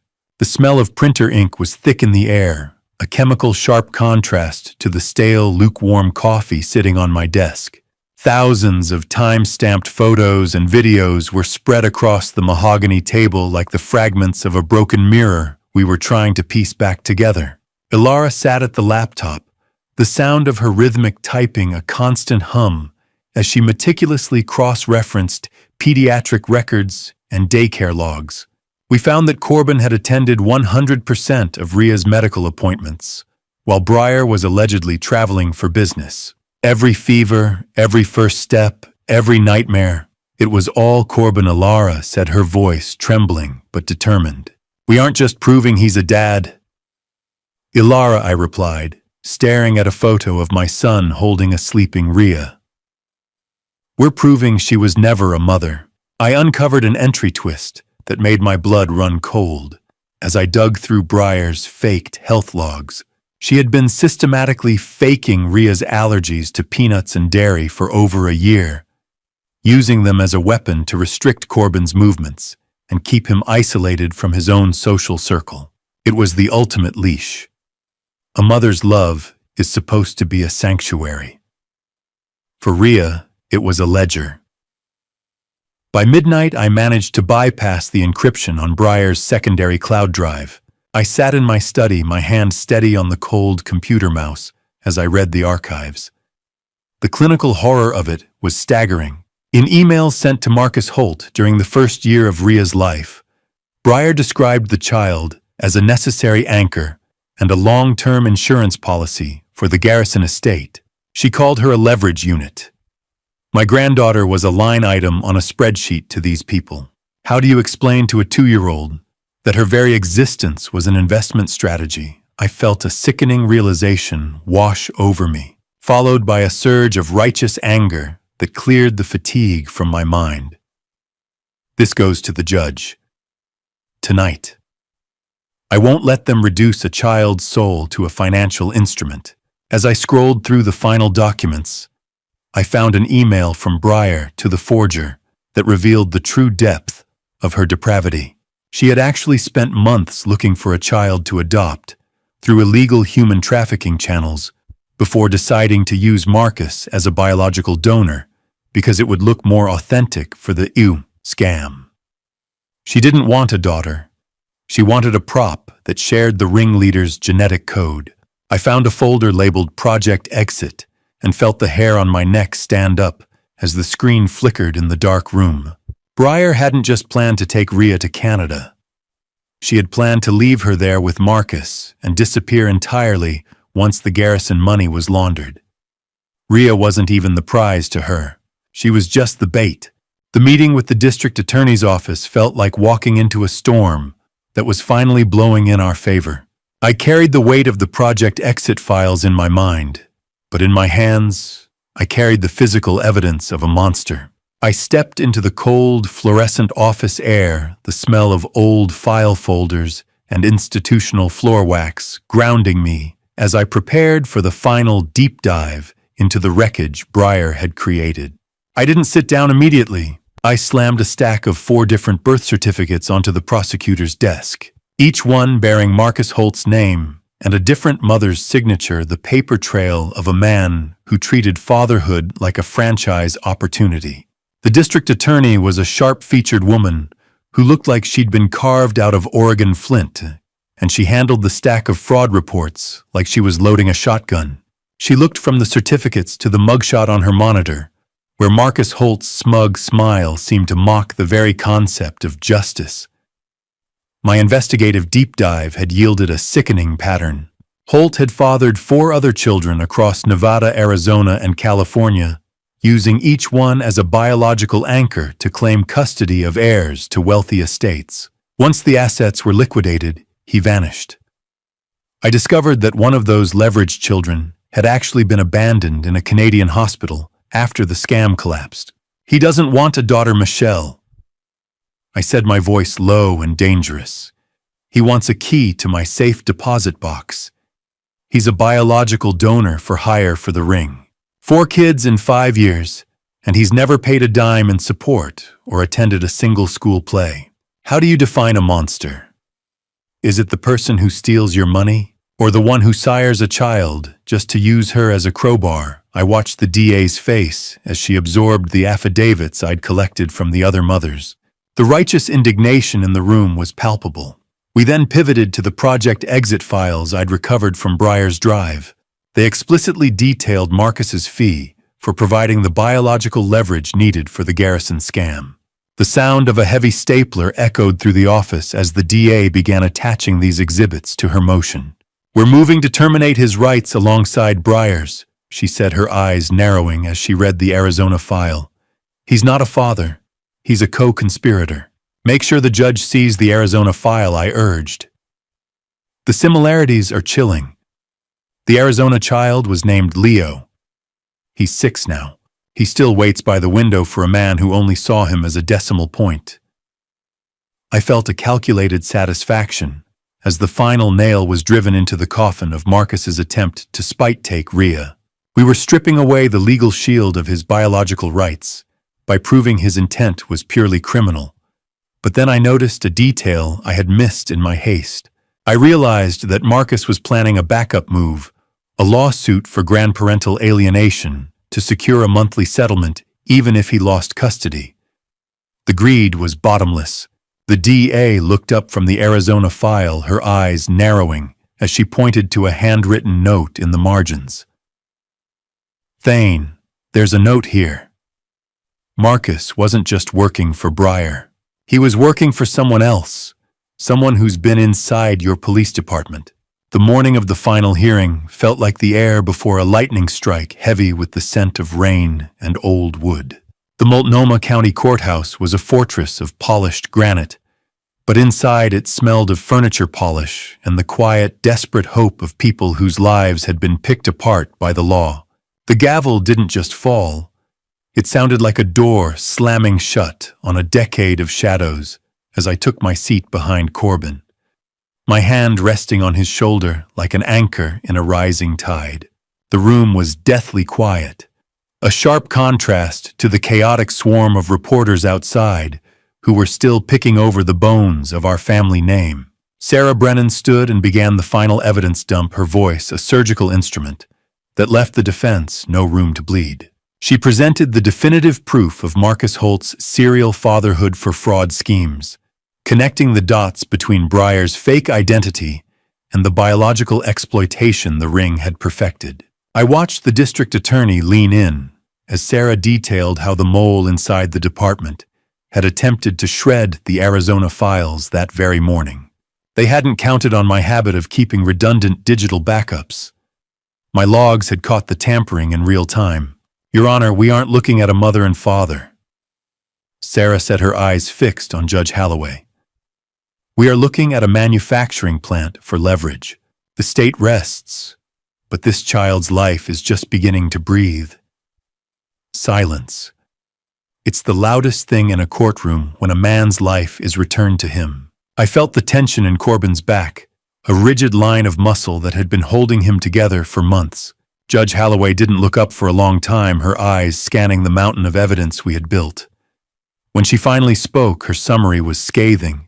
She spoke for 15 minutes about the fundamental violation of a child's right to safety, her words falling like stones into a still pond. She formally terminated the parental rights of the woman known as Briar Vane and the biological donor Marcus Holt. The judge invoked the best interests of the child standard, her gaze softening only slightly as she looked toward my son. Mr. Garrison, the law finally recognizes what you've known for 2 years. You are her father. Parental rights are not a weapon to be wielded by the predatory. How do you quantify the weight of a burden you didn't know you could carry until it was finally lifted? I saw Corbin's head bow, his shoulders finally shaking with a silent tear-streaked catharsis. I kept my hand on his shoulder, feeling the tremor of relief passing through him. As the bailiff stepped forward, the cold glint of handcuffs caught the light. Briar was let out, her face a mask of feral hatred. As she passed me, she leaned in, her voice a low, venomous hiss. You think you won. Thane Vernon wasn't just some fool I groomed. He was in deep to Marcus's guise for gambling debts long before I ever met your son. He sold you out for a clean slate.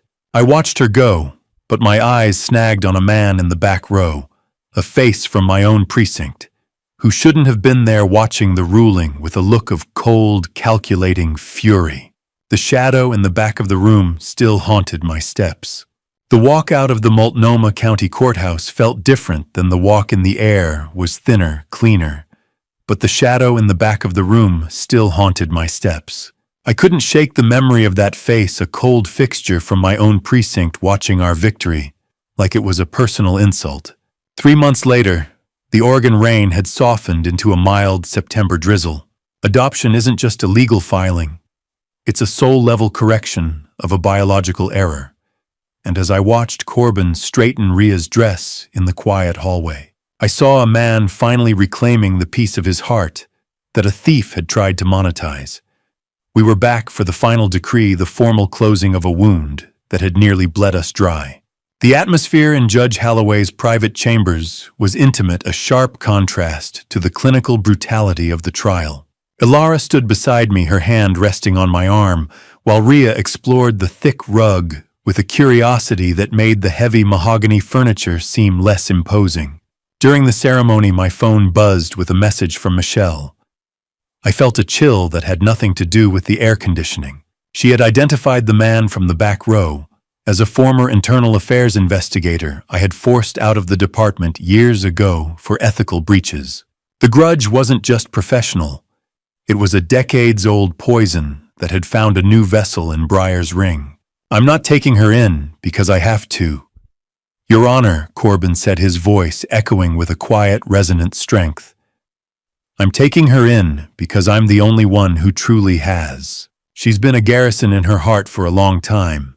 Today the ink just catches up. The court-appointed advocate gave a glowing report describing a stability in our home that Briar had spent years trying to dismantle. Ink. It's so thin, yet it weighs more than blood when it's drying on an adoption decree. I watched Judge Holloway reach for a specialized silver pen, the metal glinting under the warm office lights. The scratch of the fountain pen on thick parchment was the most beautiful sound I'd heard in years, a rhythmic final punctuation mark on my son's ordeal. Congratulations, Mr. Garrison, the judge said, handing the document to Corbin with a rare, genuine smile. You are her father, in every sense the law and the heart allow. Corbin held the paper with a reverence usually reserved for religious texts, his eyes shining as he looked down at the daughter who was now and forever his. Thank you, Your Honor, he whispered, for everything. I felt an immense surge of pride, but my detective's instinct remained a jagged edge beneath my suit jacket. Can a man ever truly retire? Or is the badge just something you wear on the inside of your ribs for the rest of your life? The muffled sound of courthouse traffic filtered through the glass, a reminder of the world waiting outside. As we gathered our things and moved toward the door, I leaned down to adjust the stroller. My fingers brushed against a rough paper envelope tucked into the side pocket of Ria's seat. A dead drop I hadn't seen anyone place. I opened it to find a copy of Ria's new birth certificate. A thick, violent red X had been drawn through my name. I looked at the red X on the document and felt the cold steel of my old life pressing back into my palm. The adoption was finished, but the war for my family's safety had just entered its final, most dangerous phase.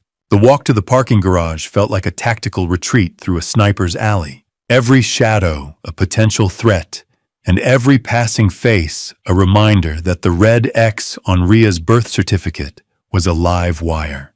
I spent the next few weeks in a state of controlled hypervigilance, but today I had to put the badge back on, if only in spirit. Justice in a federal courtroom doesn't move with the speed of a bullet.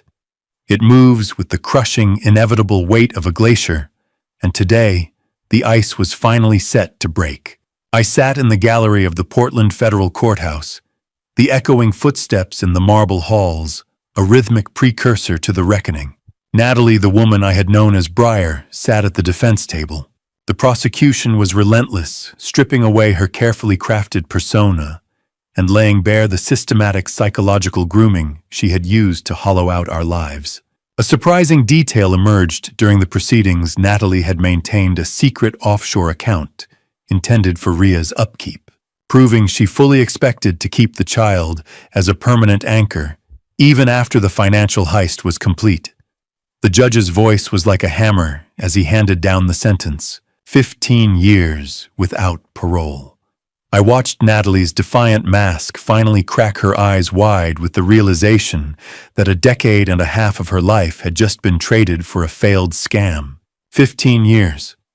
It's a start, I whispered to the empty air, but it won't buy back the time she took from my son.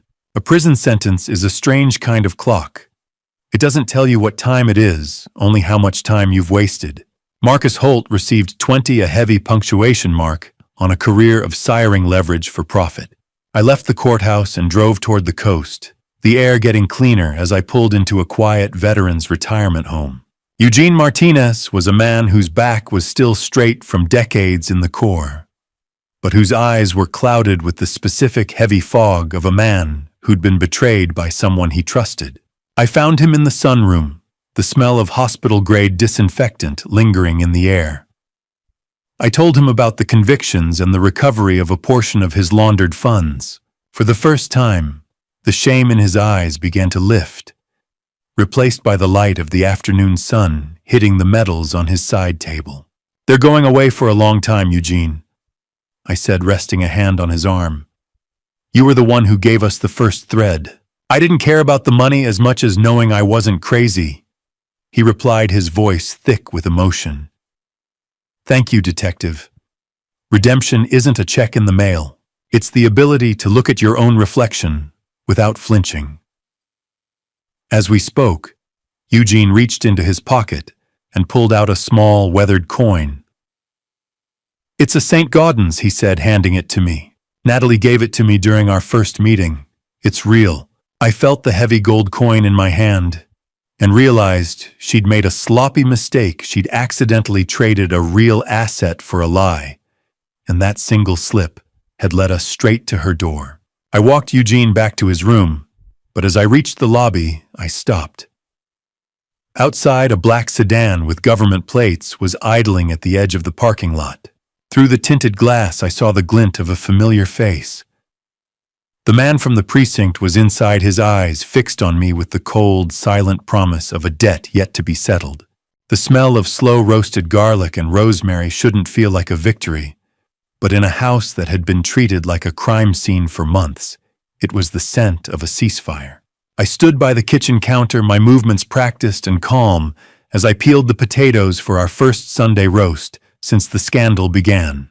The drive home from Eugene's home had been a slow-motion scan of every rearview mirror, every intersection, and every shadow, but the hypervigilance was beginning to find its floor.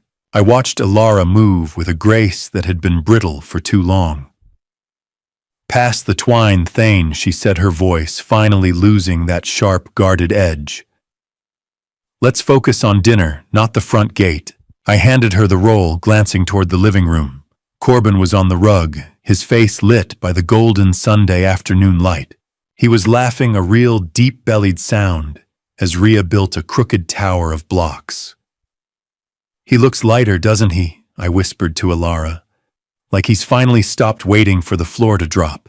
I'd officially filed the evidence against the precinct mole with the FBI that morning, ensuring the man in the black sedan would be answering to his own internal affairs investigation before the roast even hit the oven. I had turned the tables for good, and the satisfaction was a quiet, steady warmth in my chest. Steam rose from the gravy boat. For a second, it looked like the fog over the Willamette. But this time, nobody was hiding in it. We moved to the dining room, the table set with the good china that had survived the storm. The taste of home-cooked comfort was a revelation after months of bitter coffee and courthouse sandwiches. I touched the silver gravy boat, feeling its solid, cool weight. Midway through the meal, a silence fell over us, but it wasn't the heavy, suffocating kind we'd grown used to. Rhea suddenly dropped her spoon, her wide, clear eyes fixing on Corbin.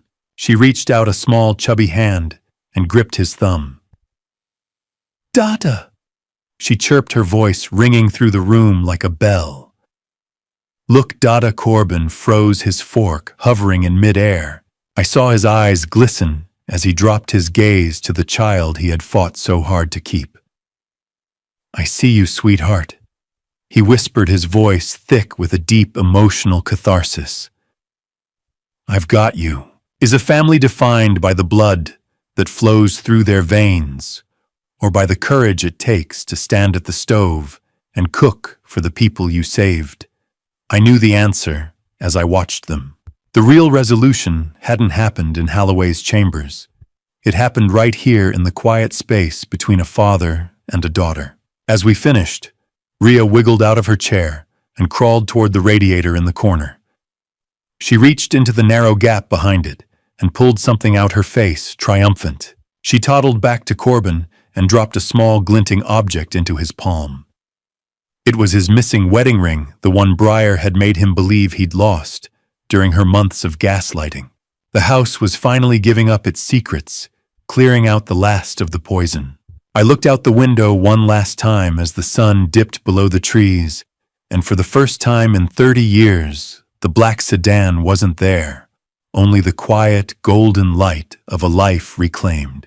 The sound of the front door locking for the night was the final punctuation mark on a story that almost ended in silence. I watched the banking portal screen transition from a warning red to a steady, rhythmic green, the digital pulse of a life's work finally returning to its rightful owner. I sat in the study, the digital ping of a successful bank transfer sounding like a chime of liberation.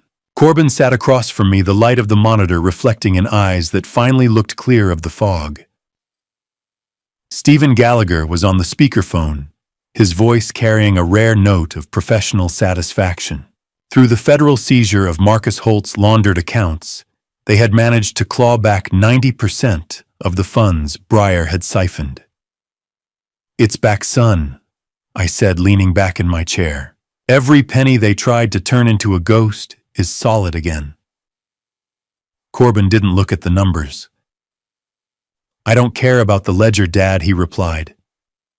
"I just care that she can't use them to find us anymore." Stephen then delivered an entry twist that made us both pause. The federal interest added from the seized criminal assets had actually left Corbin with a small surplus, a tidy sum that would serve as the foundation for Rhea's college fund. We spent the next hour reviewing the new legal safeguards, a fortress of trusts and alerts that ensured no single person could ever hollow out our lives again. Money is just paper and pixels until someone tries to use it as a knife. Then it becomes the most dangerous thing in the room. I felt the weight of the protection I'd provided, a heavy but necessary mantle. Later that afternoon, I carried a heavy canvas bag of coins down to my garage workshop. The smell of ozone and old metal met me as I fired up the induction furnace. I watched the fake gold eagles and lead-core Morgans lose their shape, the microscopic tooling marks of the ghost watermark melting into an unrecognizable slag. The roar of the induction furnace was a cleansing sound, the sight of glowing molten metal a visual representation of the truth burning through a mountain of deception.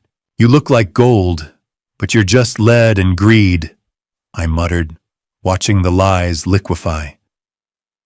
Dust to dust. Lie to lie. Fire is the ultimate auditor. It doesn't care about your story, only your substance. As the metal cooled into a worthless gray lump, I reached for the very last fake coin case at the bottom of the bag. Inside, tucked behind the felt lining, I found a tiny, real lock of hair, Ria's first haircut. My hand froze on the cold casing. It was a final, confusing fragment of a woman who was a monster, but perhaps for one fleeting minute had tried to be a mother. It was a piece of Natalie that Corbin never knew existed. I looked at the lock of hair, then at the orange glow of the furnace. I tossed the lock of hair into the furnace and watched it vanish in a puff of white smoke, finally erasing the last link to the woman who never existed, but whose wake we would be sailing through for the rest of our lives. The protection of the Garrison legacy was no longer a mission. It was a settled fact.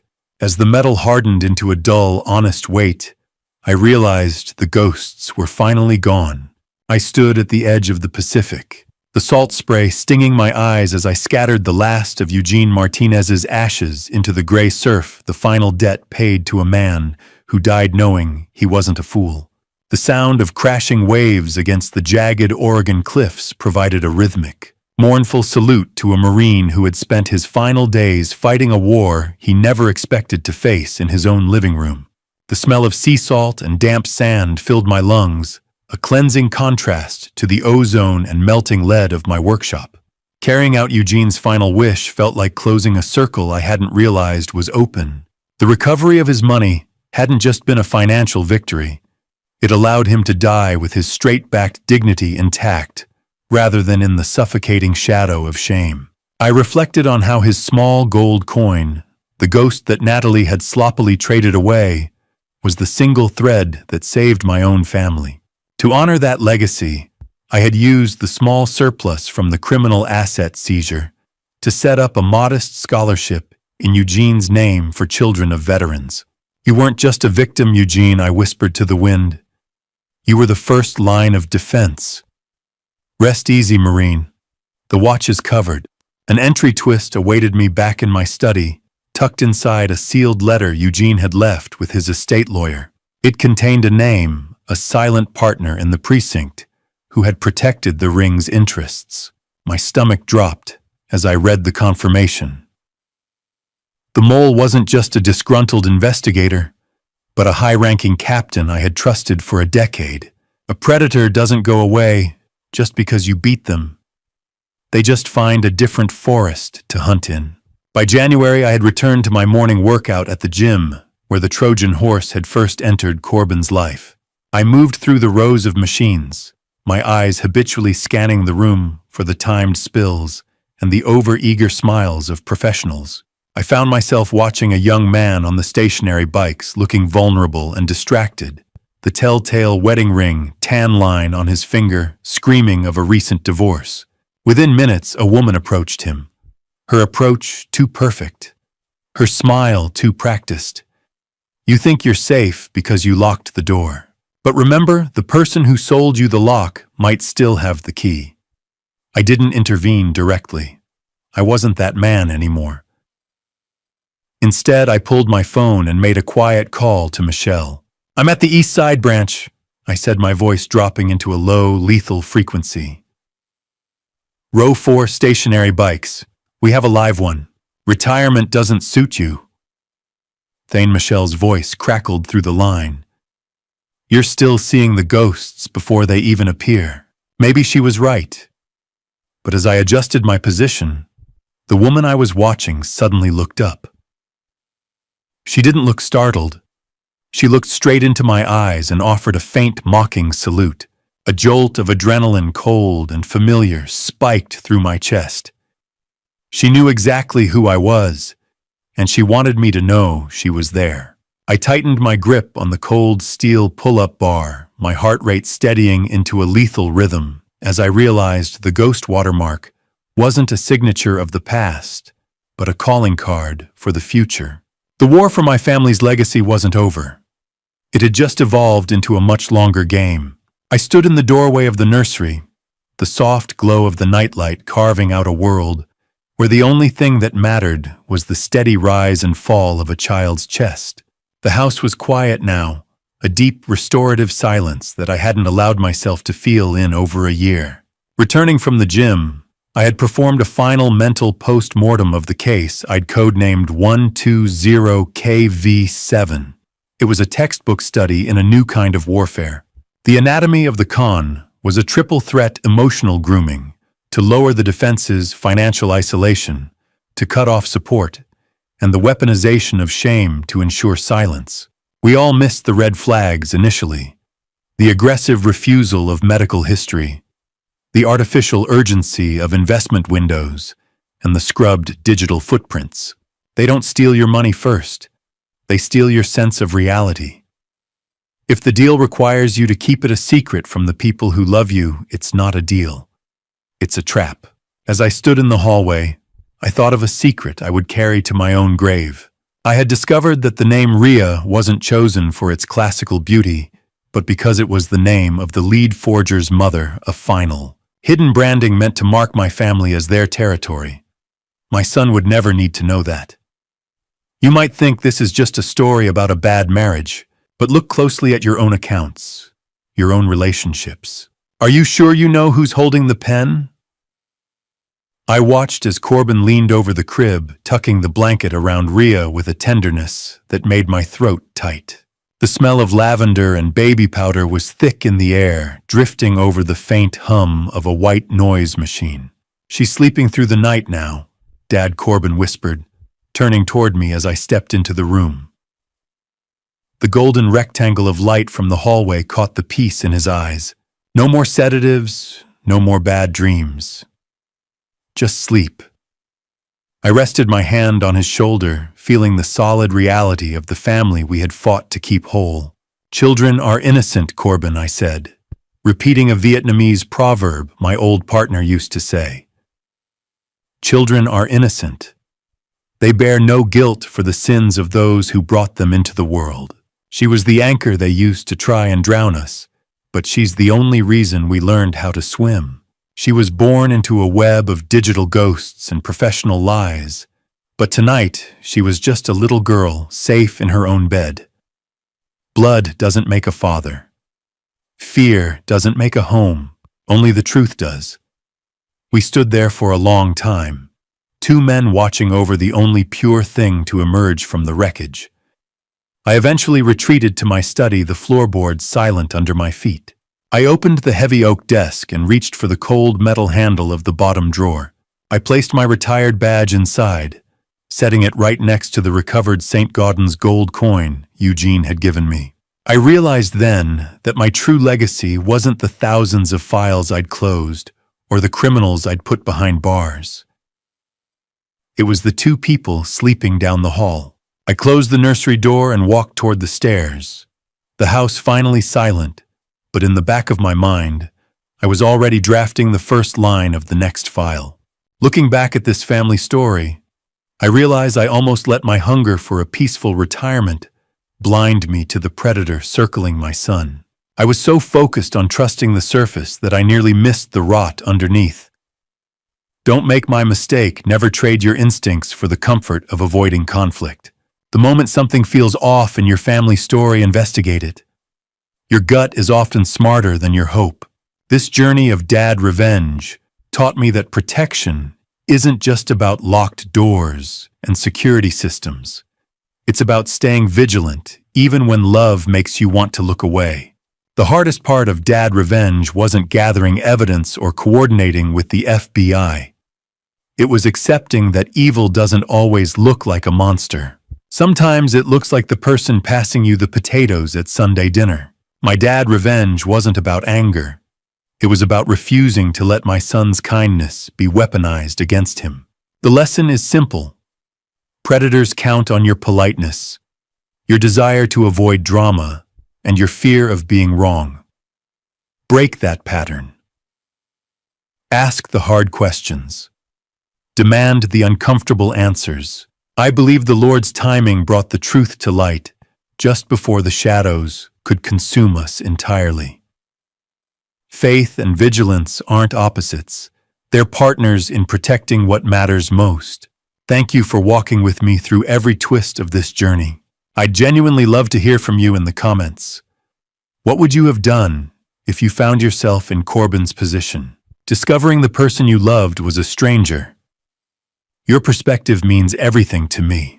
If this family story resonated with you or made you think differently about trust, please consider subscribing so you won't miss the stories ahead. A gentle reminder, while inspired by real patterns of financial fraud and family betrayal, certain elements have been dramatized for storytelling impact. If this narrative style isn't your preference, feel free to explore other content that better suits your taste.